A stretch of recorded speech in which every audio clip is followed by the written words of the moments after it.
More tent cities are popping up across Nepal, and aid workers are struggling to get help to people cut off by landslides and broken roads. I spoke to Christine Bragale. She's Director of Media Relations at Mercy Corps, which has teams on the ground in Nepal now.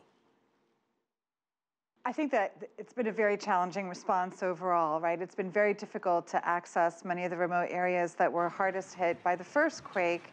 And what we're seeing now is that roads that had been cleared, that were passable, now we need to reassess the road conditions.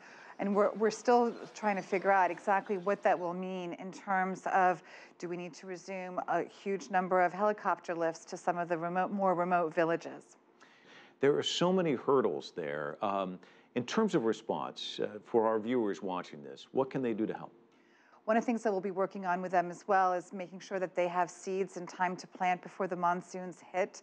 Many of the people that we've talked to report losing all of their stock of rice seeds, but they need those seedlings planted quickly. So we're trying to work hard to figure out how to get people ready so they can have their planting season and also have the supplies they need: tents, tarps, any kind of shelter that will keep them somewhat dry during the rainy season. Is one of the toughest parts prioritizing? Because what you just talked about is there's so much there, and there seems to be layers and layers of it.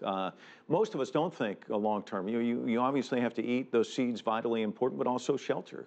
The big thing for us really is that there's a lot of coordination with the United Nations, with the government of Nepal, with other NGOs, and everyone is basically trying to divide and conquer. And so what we're focused on is really we're the ones that stay for the long term and that really understand how to work with the communities, how to help them get back on their feet, looking at infrastructure, and then some of these, basically what we call the market system, right? It's understanding how to keep the local markets alive so that people can continue earning a living and buy what they need for themselves and their families.